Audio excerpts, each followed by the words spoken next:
Hi, everyone. Welcome. I'm Ruth from PDA North America. We are so excited to have Suzanne from the Motherload Family Sleep with us today. And I will let her give herself a quick introduction, and then we will start with our live Q&A. Hi. Um, this is the bit I didn't actually prepare for this. I'm terrible. Like keep it succinct, Suzanne. Keep it succinct. I am a self-identified autistic and I am an officially diagnosed ADHD. I have two um kids just like me, ages 7 and 11. And they were my introduction to neurodiversity, to autism, and to PDA. And it turns out they didn't fall far from the tree. So like they were part of my learning journey. Um, I'm a I'm a very fierce advocate of their needs, their mental health, and what truly matters in life. And I feel that my work is part of that advocacy. There's very much a line of behaviorism, and especially with sleep. I mean, that starts with sleep training. And it really is that we need to look at the root cause of why there's issues with sleep. It could be something that is physical. It could be something that is more like quote unquote behavioral. And don't forget, like all behaviors are signals of like, signs they're communicating something's information. And so I am a behavioral sleep specialist and I specialize in PDA, so autistic ADHD with that extreme avoidance and anxiety piece to it.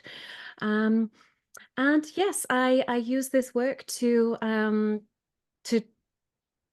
fight for our rights to be happy and healthy people and not be kind of like treated in a more neurotypical manner. So I like to put together the pieces of the sleep science, the behavioral, the behavior. We put it through the PDA lens, and we really try and find root causes to why there's issues going on.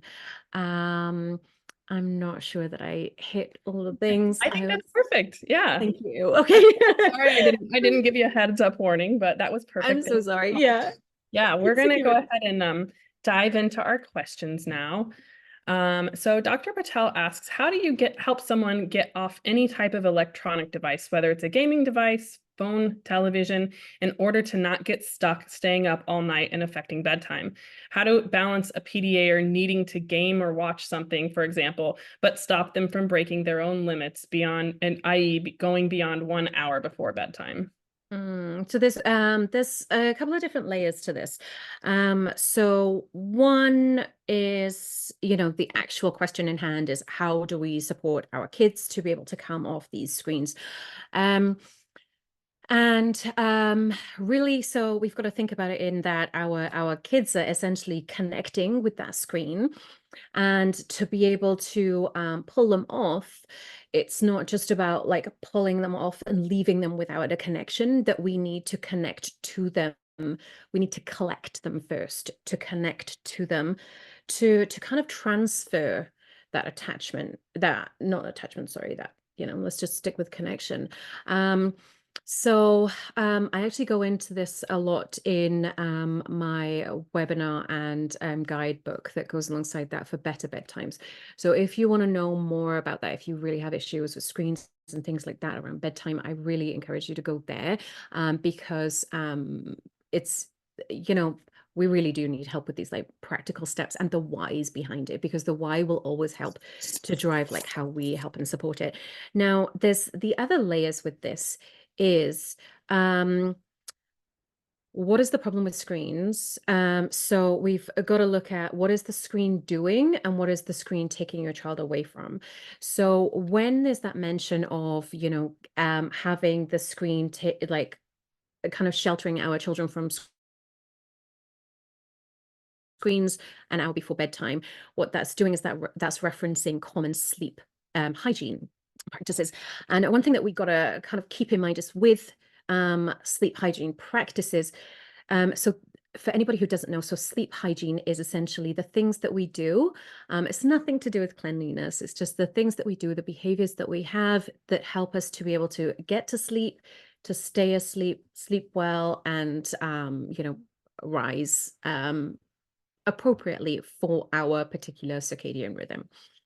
So for instance, one of those things might be routine, another might be screens, another might be diet, and that. So that's what a sleep hygiene is. In with that sleep hygiene, we do have screens, and the reason being is that there's evidence basically saying that it, which it does. There's no denying this. That it impacts our melatonin production and how much melatonin that we have. Melatonin is the sleepiness hormone. It doesn't make us stay asleep. It helps us to fall asleep. It helps us to be tired. And there's that thing of the blue light, bright blue screen. Actually, when we look at the research, that's actually any light. It's just that when they first studied it, it was blue. They continued with that because of finances to do with, research and things like that. So there's this fixation on screens. Whenever we have sleep hygiene, that is always assuming that the person has a nervous system that is, it's basing it on a foundation of a healthy nervous system, a nervous system that is, well regulated, and that taking things like screens away wouldn't elicit a big body response that would be adverse to falling asleep. So this is where we look at what are we taking away really when we're taking away screens. So what is the screen doing? Is the screen regulating the child, or is it dysregulating the child? Is the screen being something that stops either the child or the parent from getting a big, let's just stick to the biology of it, like a big whoosh of cortisol, big stress is going on. So for instance, like if there's multiple children to put to sleep, maybe it is actually really helpful to have one child on a screen while the parent is able to fully support the other child, and then maybe even switch that over. Because I've seen children fall asleep literally, like not seen, but I've heard of part of some people's sleep thing is that they watch videos to fall asleep to, and maybe their body is so dysregulated if they didn't have that screen, that there's a lot going on, that they do need it to be able to switch off and stop having those physiological processes that will stop us from being able to sleep. So it really is the balance. So really what I'm trying to say is, are we focusing on sleep hygiene for the sake of sleep hygiene's sake, because we are told that these are the rules and we must do that to be able to fall asleep? Because that's not necessarily accurate. That's not necessarily correct. And, how do we change that connection from us, from the child and the screen to the child with us? Hello. So yeah, I do recommend just like figuring out what is the reason behind it, what can you do instead, how you bring them to you, always with an abundance of love, an abundance of connection with your child, positive connection. So I certainly wouldn't go in there with any like negative reinforcements of like, oh, that screen's bad for you, it's gonna do this and this and this.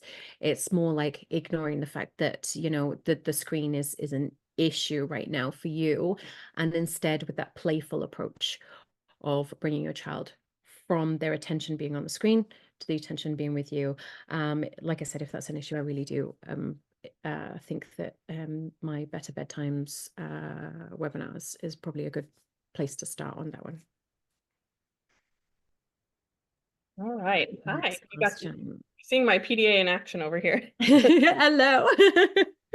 Can you say hi, Sammy? Say hi to everybody. Can mommy go back to her meeting? Are you okay with that? It'll be about 20 minutes, okay? Yeah, please. Okay, I'm going to ask the next question.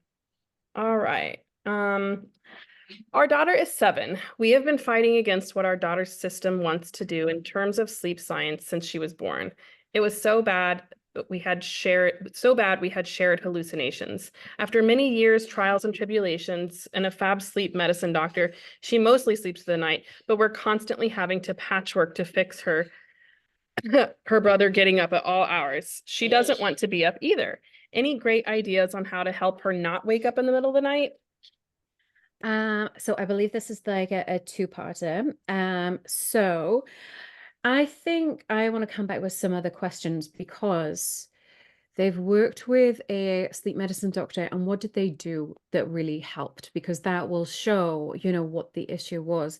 So from what is being said here, it sounds pretty certain that the daughter is on a different circadian rhythm than what is considered typical. And the very fact that it's on two completely different circadian rhythms than the parents is the issue.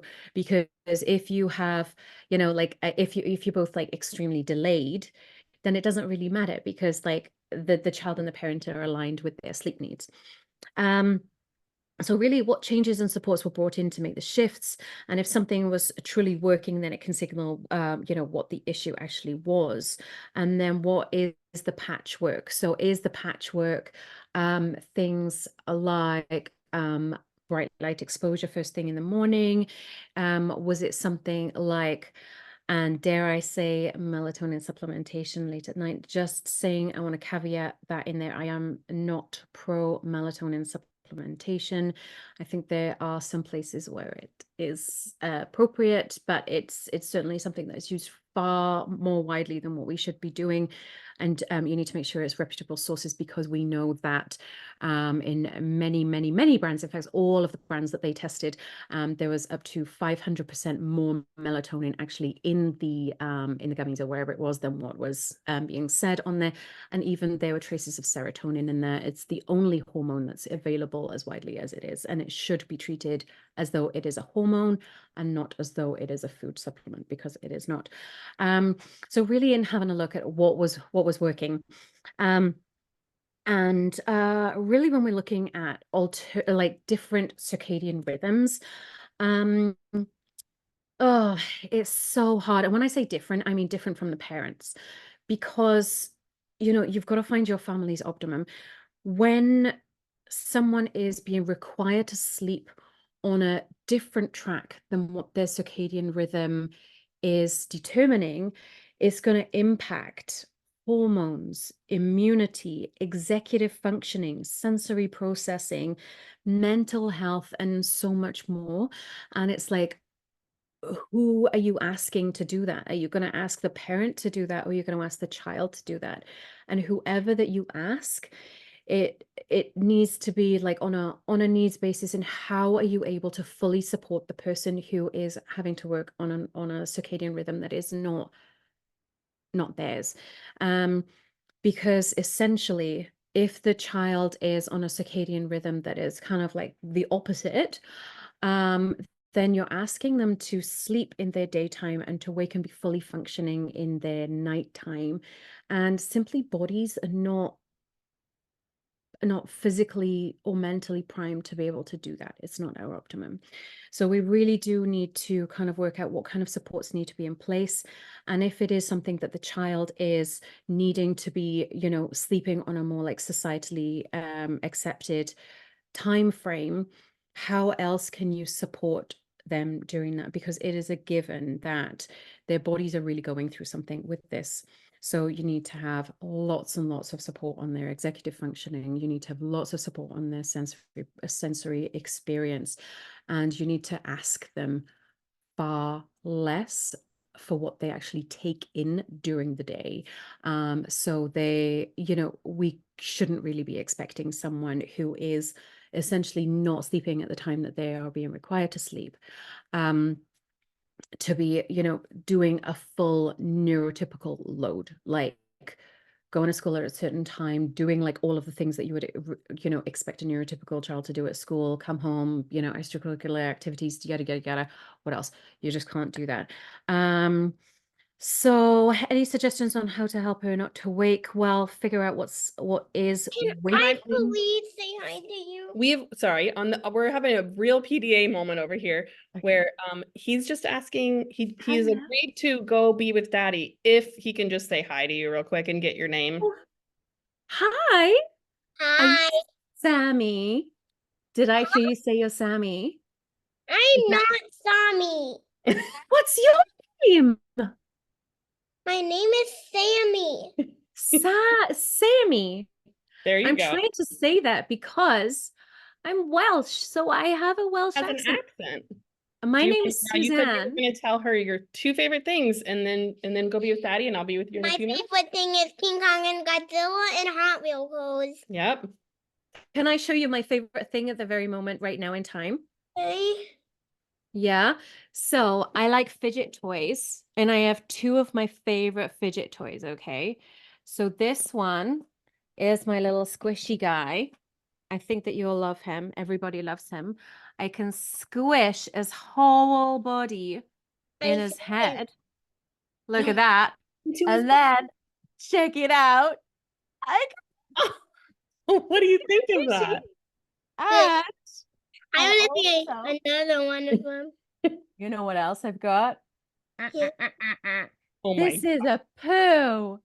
And it's What my does he fidget toy because he's What does really he good do? at squishing. He's just really good at being squished. And sometimes I do this because he feels really heavy on the one end. Do any more? No, but I like him all the same because I can squish him. But he used to have 2 white eyes, but I've been squishing him so much that the white has come off. Oh, that was cool. Okay with Can you that, say though. we'll see you later, Suzanne? You go see Dada? I want to stay. Okay, It well, was lovely to leave. chat with you. Yeah. All right. Whew. All right. I think you can go on to the next part of that. Okay. Thank you so much. So yeah, so the next part of the question, do you want to? Yes, here, I can read it for you here. If I can get the screen back up. All right. Any ideas about getting a PDA kid out of nighttime diapers? Bathroom issues during the day aren't an issue for our kid, but nighttime has never clicked. And despite overnights with hefty inserts, we are battling cleanup every day. Yeah, this is a tricky one. So what's the issue? The issue could be about the hormones that are being produced in the nighttime. So so basically the transition for being dry at night is a hormonally driven process. And so that's the antidiuretic hormone. Babies and young children don't have that being produced at the levels that older children and adults do. This antidiuretic hormone just basically means that we produce less urine as we are sleeping. So is it that this hormone has not really kicked in yet? At 7, we would kind of expect that it would, or should have kicked in by now, maybe. And for this question, there's other parts of it, but I would recommend going and seeing your family practitioner or pediatrician with it. So it could be that, because basically, the other piece of it is that if your child is a heavy sleeper, then they're going to be producing less of this ADH as well. And so it might be that your child is sleeping very heavy, and then we need to ask why the child is sleeping so heavy. Is it something to do with just like exhaustion or that kind of thing? Or is it that some kind of like sleep disordered breathing going on? Children that have it is a commonly co-occurring condition that there might be some kind of like sleep disordered breathing going on. There's also a lot of people who are diagnosed as ADHD, which actually they have sleep disordered breathing, because when we have a look at the symptoms, what happens if you have sleep disordered breathing? Well, that's that you're going to have behavioral issues, irritable waking, possibly issues with keeping your focus, impulsivity, and it does look like ADHD and typical neurodivergence. So is it actually some kind of sleep disordered breathing? That could be something as simple as large tonsils or adenoids, a tongue tie. It could be sleep apnea. I would recommend, if you have the resources available to you, that you go and see your family doctor and see about getting a sleep study done. And if they say something like at age 7, you might want to wait it out. We'll see whether you can go on the wait list for a sleep study, if that is within your means to be able to get that either coverage, or whether your health system will help you with that to get that done. Because it can be a long wait list for it. We did it with my child, my PDA, and it was about 9 months. And I was told that was very, very quick, that usually it's about 2 years. So with that deep sleep, it means that you're just not aware that your bladder is full. It could also be behavioral, and I cringe when I say behavior. Is this like a sensory processing thing? Is it something about like the sensory experience of getting up out of bed at night, when it's nice and warm and cozy in the bed, and it's not so nice and warm and cozy outside of those sheets and those covers, and actually going to bed? I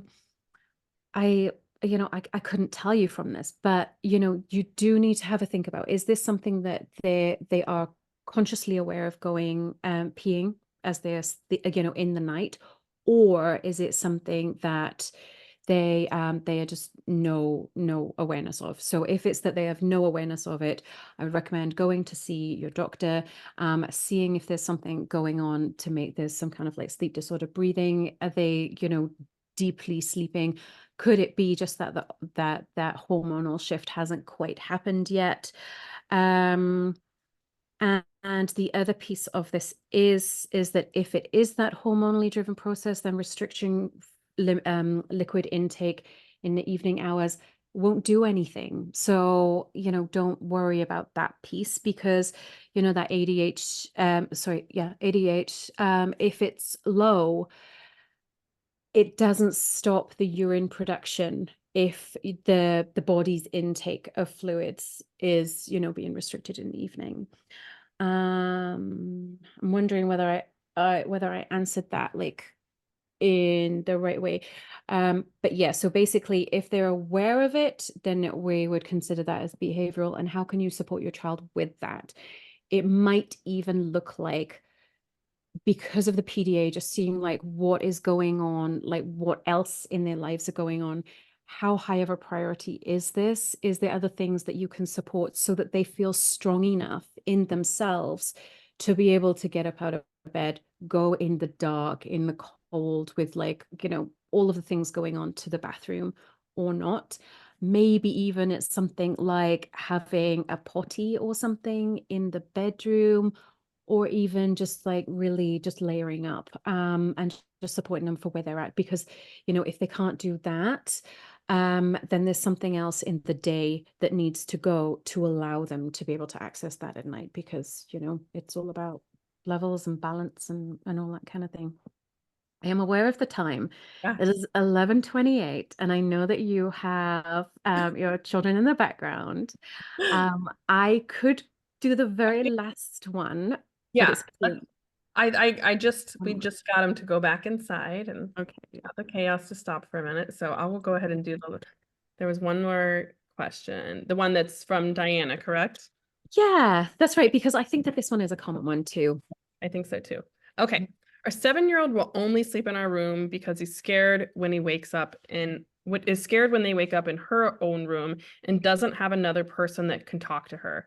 We've tried many things, including having the siblings sleep in her room, baby monitor in her room with the camera in ours, staying with her while she falls asleep. But if they work, it's only temporary and doesn't help with what seems to be the root of the nighttime anxiety that overwhelms her. Do you have any anxiety calming techniques or ideas on how to support her best with nighttime troubles? I hear on this one loud and clear. Yeah, and I might be giving a surprising answer with this one, and it is, why does she need to sleep on her own? The reason that I'm saying that is, it is nothing to do with biology. In fact, biologically, it's very appropriate for human beings to sleep together collectively. And we do have ancient nervous systems. That is what feels safe to our nervous systems to be in amongst with other people. And is a very Western thing to have what would be considered as independent sleep. So really, what is the drive here to get them to sleep on their own? I do understand that it's just not something that many parents are able to do, especially if the child is, maybe they're very restless, maybe they really, really impact the parent's sleep for a multitude of reasons. And what I would actually say is, which might feel like a bit of a topsy-turvy, but I promise I do have some some solid reasoning for this, is instead of going for techniques at the point where their anxiety is rising, about preempting that point, because what you're doing, especially for a 7-year-old, is you're asking them to have some self-regulation strategies that is just like, it's inappropriate for any 7-year-old to have. And then you add in an atypical developmental pathway, and you add in all the experiences that neurodivergent people have, whether that be, not being seen and supported for their needs, which of course is going to happen because we don't see all the needs and they're always changing. So what I always suggest is, with this, give in with abundance. Let them come into your room or your bed, however you can do it. And don't give them a timeline, because any kind of deadline is stressful. Don't say you can stay in here for the next week, for the next 2 weeks, the next month, whatever. Don't, because you need your child to feel very safe and supported in your abundance of connection and support and love. And because that usually really improves sleep in itself. And then once you improve that sleep, then it means that their daytime, they're better able to deal with the world. When you have better sleep, you have better executive functioning, you have better emotional regulation, even your sensory experience is better regulated when you have decent sleep. So trying to get them to have the optimum of what they can in their body first, by allowing them the best sleep that they can get with the connection that they need. So the first piece is make yourself really, really comfortable, however you want to do that, whether it's floor beds, putting, mattresses together, whether it's like playing musical beds throughout the night, whatever works for your family works. And also, please, no shame around sharing a bed with your child, because people all over the world do it. And, not like, in like tribal communities back in like, I don't even know, like whatever rainforest. It's, it's people who also, that we feel like, for instance, like there's a high amount of bed sharing in like Japan and many European countries. The shame around co-sleeping is, in my opinion, weird. And by weird, I'm using the acronym as well as the meaning. Western, WEI. I won't try and spell it out because I'm also dyslexic. But so this piece, so just like co-sleep for however that they need, and try and make that as comfortable as possible, whether that's like lots of like pillow supported, lots of different things. I'm aware of the time, and I am very prone to going onto a rabbit hole to make everything full and complete, but I can't. So that connection in abundance there. Because what you're doing is you're prioritizing the regulation and sensory processing so they can deal with everything in the day. And that's giving your child more spoons to live well, to be able to sleep well, to live well. It's a cycle. You can't do one without the other. And then at that point, then you assess what's going on in the day to see why the mind is struggling to make sense of the world. So when we have that, especially nighttime anxiety, what's actually tending to happen, not always the case, of course, is that the world is quiet, there's less distractions, and then we are alone with the stuff that goes on in our minds. Anytime that there is something that has confused us, upset us, made us frustrated, maybe we are acting, and by we, I'm putting ourselves in the position of our children. Maybe we're acting outside of our value system. We don't want to be like acting in ways that are really challenging for the people that we love. We don't want to be hitting out at the people who we love, the people who our very core is pushing us to hold on because they are our safe people that make us safe. Our instincts are not to push those people away. When our children are acting out, they are acting outside of their values. Their values is to keep us close. It's that they are so, their nervous system is so primed to cling on to safety that sometimes that clinging on can feel or, come out as being aggressive or whatever that is. So really, when we have that anxiety piece, it's the mind is trying to make sense of the world. And it could be that there's just too much going on. So, like a neurodivergent brain typically takes in more information. I'm saying typically, we know that autistics do. I'm also taking it on the realm of like all the other pieces of neurodivergence. We take in more information. So like, a neurotypical will see this as a blue and black pen. I'm taking in far more from this just because of my brain neurology. And so it's not that I'm slower at processing things, it's just that I'm processing more things and I'm human. So is it a case of that your child is going through too many things too fast and without the adequate time to be able to process those thoughts? And then in that case, that is going to mean that the brain is trying to figure stuff out as they're going to sleep. There's a high amount of anxiety. So really, it's not about treating the anxiety, it's about treating what is too much, what is too fast, and how can we get more time to process what's going on? How do we support that? So I'm not going to say breathing techniques or this, that, and the other, because we're dealing with PDA kids. It's that autonomic nervous system.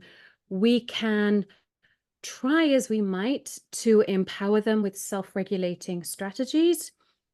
However, when we are tired at the end of the day and we are out of spoons, that is not the time for learning. That is the time for resting. If you want to get some self-regulation strategies going, always, always, always try and model those. So you're modeling all through the day, and the best chance of your child actually learning from them is when they have the most spoons, which is going to be when they're most well rested and energized and all that kind of thing. And I'm really pleased that I made it just at 11:37, because usually I go way on. But I hope that that was of help for people. And sorry if that went on, if I talked really fast. And I hope that if there was anything that anybody wanted to listen back to, you can just listen to the recording and press rewind. But there we are. I really hope that that was of Diana just chimed in and said everything you said makes complete sense for my daughter. Thank you so much for the information. And I am sure that there was a wealth of knowledge presented as my child was screaming in the background on mute the whole time. But oh, you poor thing. Do you know, I've just got to say, and I'm just gonna like normalize that, the amount of times that I have been on something and then my child comes here, and it might be that because I'm busy and I'm here, then he sees that as like, I can't connect with him, right? And so he might be there, and the poor kid might be like trying to break stuff because he's so panicked. So and I know that all of us can identify with that. So thank you for normalizing it too by of course. Not hiding. Well, thank you so much for joining us today and passing on all this wonderful wisdom. If you want to let anybody know how they can reach you or where to find you, let them know, and then we will say goodbye for today. What was I going to say? So my website is motherloadsleepspecialist.com.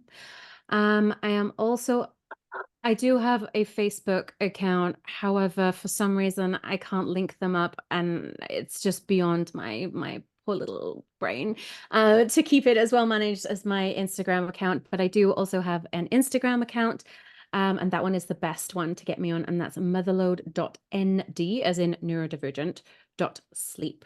And please come and follow me on there. I am most active in the stories just because I like my grid to be fairly well polished, but I can't like show up to do the polishing all the time.